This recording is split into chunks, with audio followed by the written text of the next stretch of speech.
Madame, Monsieur, bonsoir. Merci de nous rejoindre à la une de l'actualité. Réunion du gouvernement ce mercredi. À l'ordre du jour, 6 projets de décrets exécutifs et 6 communications présentées par différents départements ministériels. On y revient juste après les titres.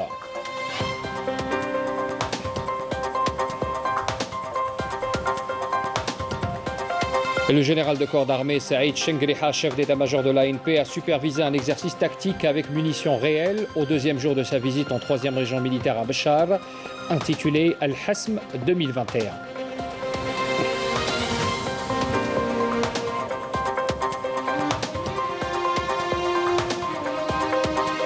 Le président du Conseil militaire de transition, Mohamed Idriss Déby, a reçu aujourd'hui une lettre de condoléances du calife général de la Tariqa Tijaniya, Cheikh Ali Belarbi, qui lui a présenté ses condoléances suite au décès du défunt président du Tchad.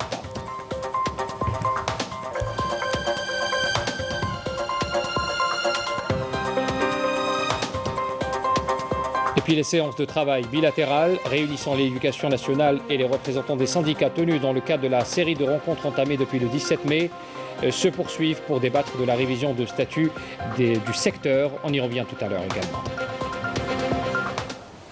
Bienvenue à tous. Pour commencer d'abord, le Premier ministre Abdelaziz Jarrad a présidé ce mercredi une réunion du gouvernement qui s'est déroulée par visioconférence, conformément à l'ordre du jour.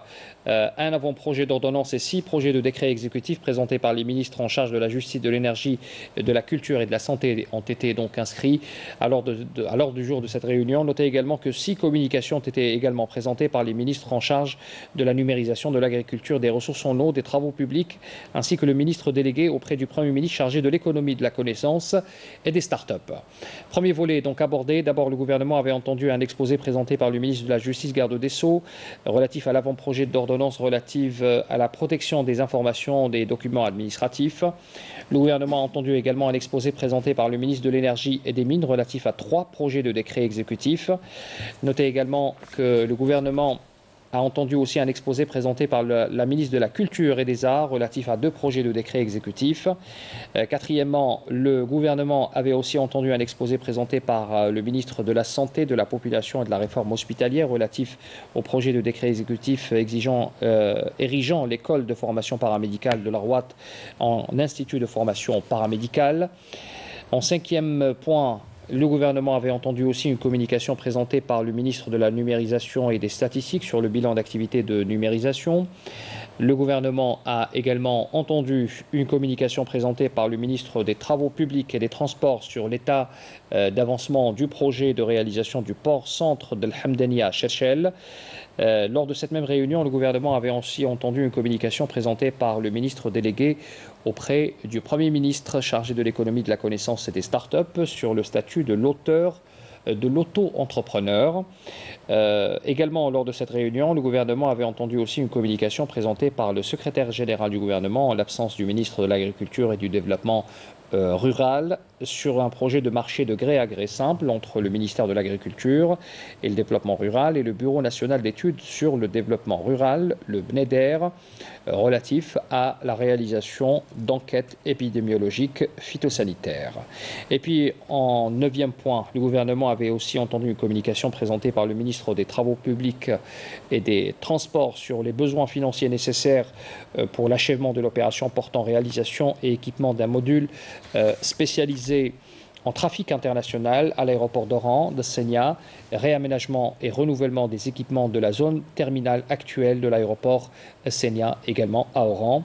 Et puis, dernier point abordé lors de cette même réunion, le gouvernement avait entendu une communication présentée par le ministre des Ressources en eau sur 5 projets de marché de gré à gré simple avec des entreprises publiques pour complément de travaux de la réalisation de projets dans le cadre de l'épuration des eaux usées et la sécurisation de l'alimentation en eau potable pour certaines wilayas. On revient avec plus de détails sur le contenu de cette réunion, ce compte rendu du ministre de la Communication, porte-parole du gouvernement, Ammar Belhimar. مشروعا تمهيديا لأمر يتعلق بحماية المعلومات والوثائق الإدارية المصنفة التي تصدرها السلطات الإدارية العمومية. لهذا الصدد يضع على عاتق هذه الأخيرة إلزامية تأمين وثائقها والحفاظ على سرية معلوماتها وحمايتها. وتشدد العقوبة لا سيما إذا كانت الوثائق المعنية مصنفة سري جدا أو سري، وإذا تم ارتكاب هذه الجرائم تنفيذا لخطة مدبرة داخل الوطن أو خارجه أو بغرض المساس بالنظام العام والسكينة العامة.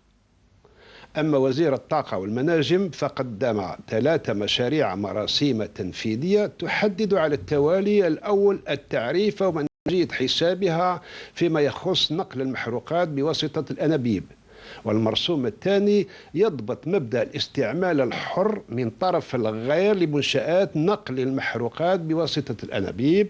أما عن المرسوم الثالث فهو يحدد كيفيات سير نظام معادلة تعريفات نقل المنتجات النفطية وقواعد استعمال منشآت تخزين المنتجات النفطية. بهذه المراسيم تقترب الحكومة من اكتمال النصوص التطبيقية للقانون 1913 المؤرخ في 11 سبتمبر 2019 المنظم لنشاطات المحروقات. من جهتها قدمت وزيرة الثقافة والفنون مشروعي مرسومين تنفيذيين. يتعلق المشروع الأول بتحديد شروط وكيفية ممارسة نشاط التعامل في العروض الثقافية والفنية، ويتضمن المشروع الثاني القانون الأساسي النموذجي للمسارح. تم خلال اجتماع الحكومة التأكيد على فتح المجال واسعا أمام النشاط المسرحي الخاص وتقدير البعد البيئي كالتلوث السمعي فيما يتعلق بإنجاز المشاريع المسرحية. كما قدم وزير الصحة والسكان وإصلاح المستشفيات مشروع مرسوم تنفيذي يتضمن تحويل مدرسة التكوين شبه طبي بالأغواط إلى معهد للتكوين شبه طبي. كما تثمن الحكومة اتفاقيات صندوق الضمان الاجتماعي مع العيادات الخاصة التي أبانت عن نتائجها من خلال تغطية عمليات الولادة ومواصلة توفير الأسرة للمستشفيات العمومية. وعن قطاع الرقمنة والإحصائيات قدم وزير القطاع عرضا حول حصيلة نشاطات الرقمنة انطلاقا من عرض موجز. يتضمن هذا العرض تحليل المخططات القطاعية السنوية لتطوير الرقمنة قبل إحصاء الإجراءات الخاصة بالتسهيلات الإدارية. وفي سياق آخر قدم وزير الأشغال العمومية والنقل عرضا يتعلق بمدى تقدم عملية التحضير لانطلاق مشروع ميناء الوسط بالحمدانية تنفيذا لتعليمات السيد رئيس الجمهورية، حيث أشار إلى انتهاء المفاوضات المتعلقة بالجانب المالي والتعاقدي مع مجمع المؤسسات الصيني الجزائري المكلف بالإنجاز. كما أشار إلى أنه بالتنسيق مع السلطات المحلية لولاية بازا تم تخصيص المساحات اللازمة للمؤسسات المنجزة لإقامة قواعد الحياة الخاصة بالمشروع. وتتعلق المرحلة القادمة بتحديد صيغة تمويل المشروع الذي سيبدأ استغلاله بعد 4 سنوات. وأخيرا قدم الوزير المنتدب لدى الوزير الأول المكلف باقتصاد المعرفة والمؤسسات الناشئة قدم عرضا حول الإطار القانوني للمقاول الذاتي. إن الإطار التنظيمي للمقاول الذاتي هو مشروع اقتصادي واجتماعي يهدف أساسا إلى أولا إدراج العديد من العمال الذين يمارسون أنشطتهم دون تغطية من الضمان الاجتماعي.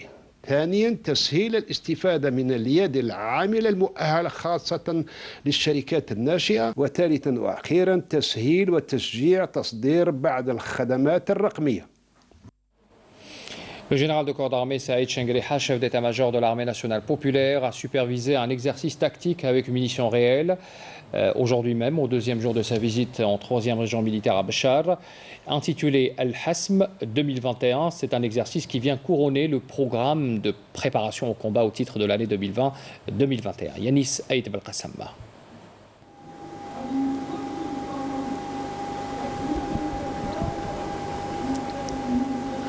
L'exercice a été exécuté par les unités organiques du secteur opérationnel centre, appuyées par des unités des forces aériennes.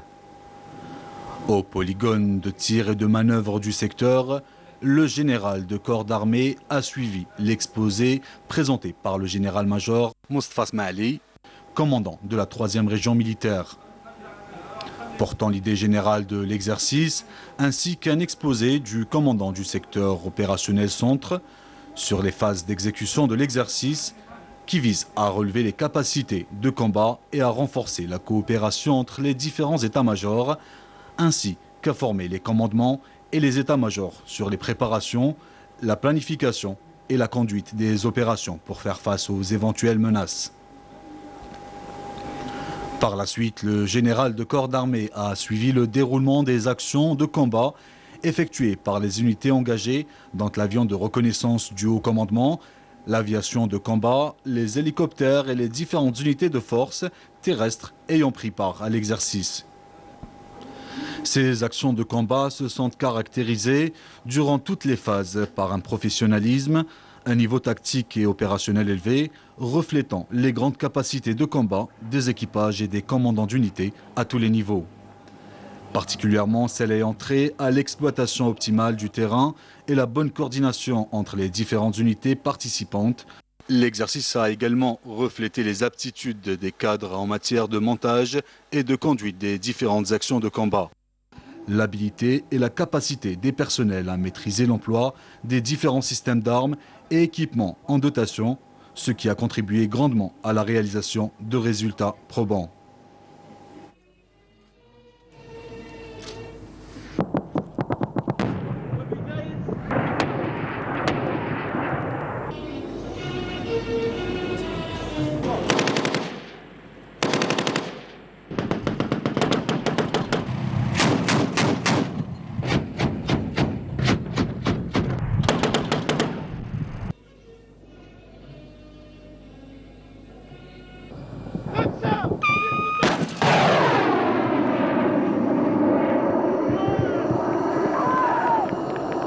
يتم تمثيل غارة جوية معادية تستهدف الحد الأمني.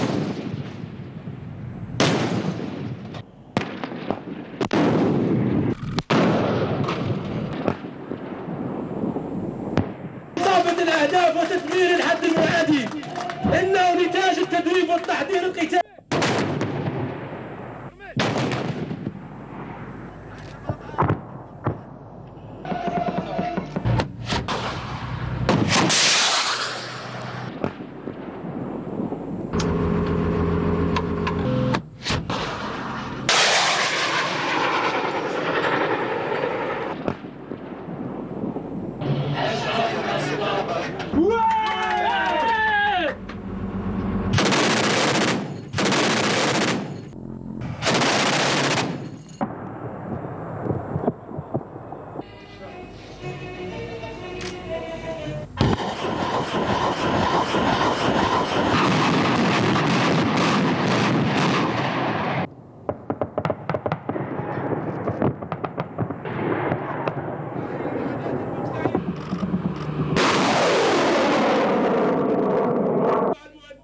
المعادية بدقة متناهية.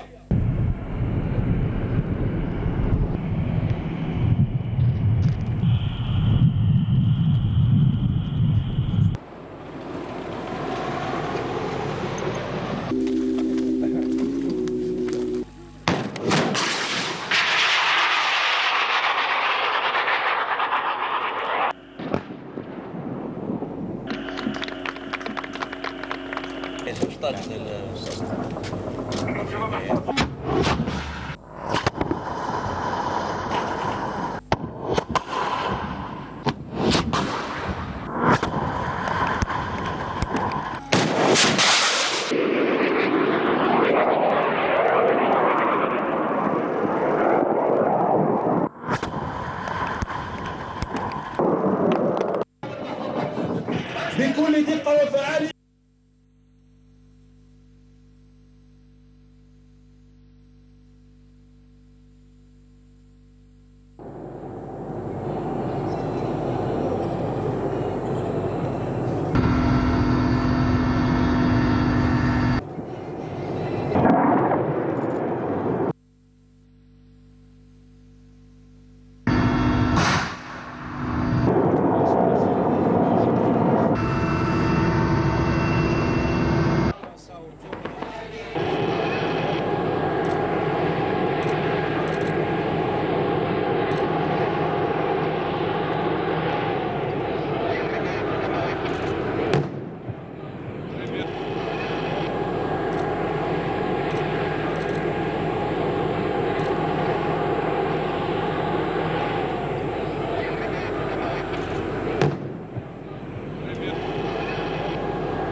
قريب من الواقع.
À la fin de l'exercice, le général de corps d'armée a tenu une rencontre avec les personnels des unités qui ont exécuté l'exercice, où il les a félicités pour les efforts laborieux qu'ils ont consentis tout au long de l'année de préparation au combat 2020-2021. Notamment lors de la préparation et l'exécution de cet exercice qui a été couronné d'une totale réussite. À ce titre, il a souligné que pour progresser et améliorer effectivement le niveau en la matière, il est impératif d'accorder une attention particulière à la préparation et à l'exécution des exercices d'essai aux différents échelons et plans, tout en indiquant que ces exercices demeurent nécessaires pour développer l'expérience au combat, ancrer les connaissances et l'esprit du travail collectif, coordonné et synergique. À l'issue, le général de corps d'armée a inspecté l'ensemble des unités ayant pris part à cet exercice.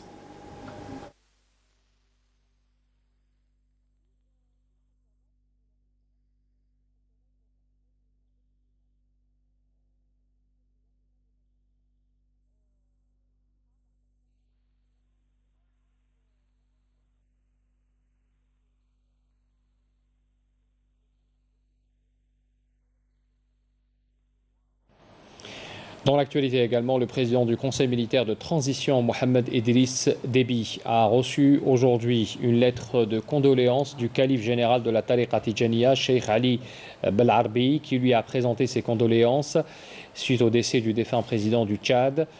La visite était une occasion d'échanger sur plusieurs questions. La délégation algérienne comptait également la Ligue des Oulama et des prêcheurs, ainsi que les imams du Sahel. Le Cheikh Belarbi a rendu visite également à la famille du défunt président tchadien et a rencontré les représentants de la Tariqa Tijaniyya au Tchad. On écoute.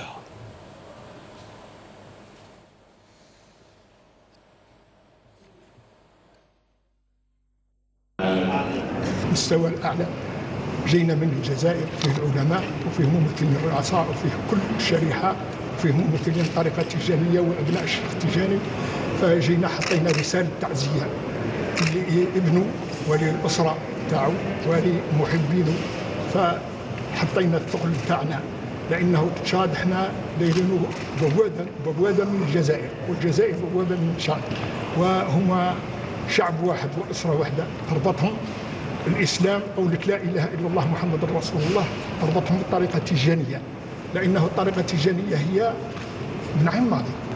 حقيقة هذا الوفد جاء من أجل تقديم العزاء والمشاركة في المصيبة التي حلت بهذا المجتمع، وهو موت أو استشهاد مشير تشاد الرئيس إدريس ديبي الذي سقط في ميدان الشرف في شهر رمضان المبارك.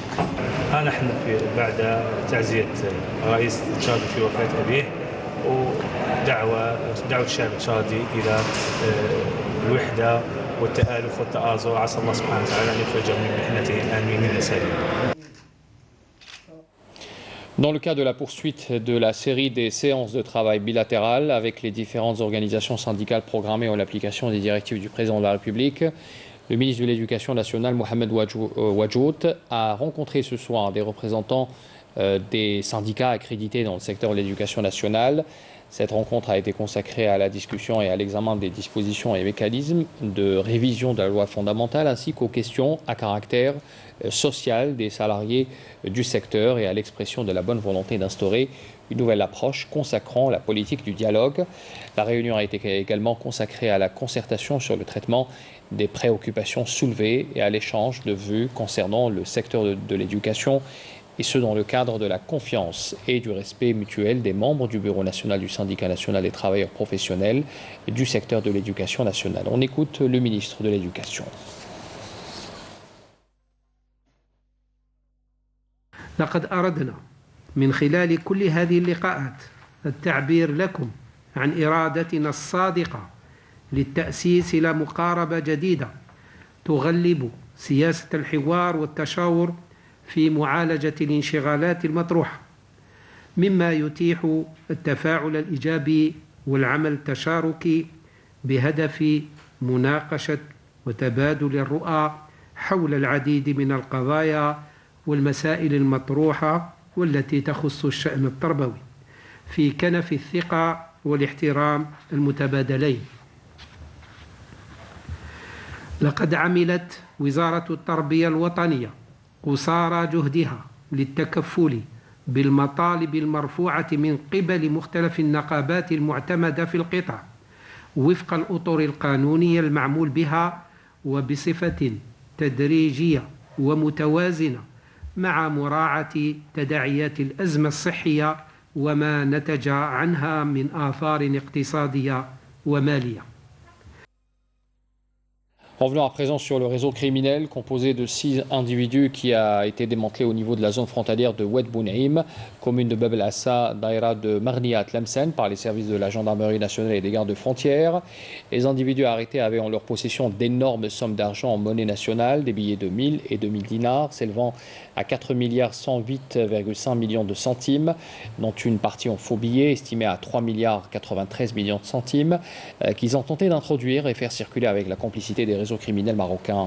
Cette opération de qualité menée par les unités de l'armée nationale populaire s'inscrit dans la dynamique des efforts visant à mettre en échec toute tentative de financement et de soutien aux mouvements subversifs qui tentent de porter atteinte à la sécurité et à la stabilité du pays et à semer la confusion et la discorde parmi les fils du même peuple, ainsi qu'à commettre des actes de sabotage et à épuiser les ressources de l'économie nationale, notamment en inondant le marché national en faux billets. Pour avoir plus de détails sur le déroulement de cette opération, je vous invite à écouter ces déclarations. Dans le cadre de la lutte contre la criminalité organisée et en continuité des efforts intenses visant à venir à bout du fléau du narcotrafic dans notre pays et suite à des informations sur une opération de contrebande par les frontières avec le Maroc, les services de la gendarmerie nationale de Marnia, en coordination avec les gardes frontières de la même région, ont mené une opération qui a permis l'arrestation de 4 personnes et la saisie de 15 colis contenant de faux billets en coupure de 1000 dinars, une somme estimée à 1,593 milliards de centimes. Poursuivant l'investigation avec les personnes arrêtées, les services de la gendarmerie nationale de Tlemcen ont pu arrêter 2 autres personnes en possession d'une somme d'argent estimée à 1,20 milliard de centimes en coupure de 1000 et 2000 dinars et une autre somme de faux billets estimée à près d'1,5 milliard de centimes. Cette opération s'inscrit dans la dynamique des efforts visant à mettre en échec toute tentative d'attenter à la stabilité et à la sécurité du pays. Je m'appelle Houari Wassini, né le 31 décembre 1971 à Marnia.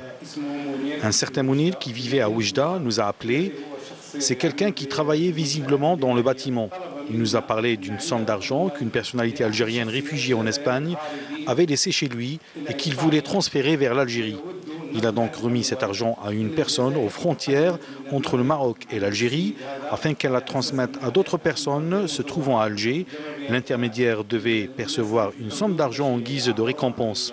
Les éléments de la gendarmerie ont arrêté l'intermédiaire en possession de cet argent. Il a été conclu que c'est une affaire de falsification des billets servant à alimenter l'Algérie de fausses monnaies. Je m'appelle Nekka Salah, je suis né en 1988 et j'habite à Hammam Bougarara. J'ai été arrêté par la gendarmerie alors que j'étais en possession de faux billets. C'est mon ami Wassini qui m'a fait la proposition d'adhérer à ce réseau de contrebande. On m'a demandé de transférer illégalement cet argent par la bande frontalière entre l'Algérie et le Maroc pour l'acheminer à Alger. Selon les instructions données depuis le Maroc, on devait garder l'argent à Marnia en attendant de savoir avec qui on devait l'envoyer. Fin de ce journal, merci de l'avoir suivi.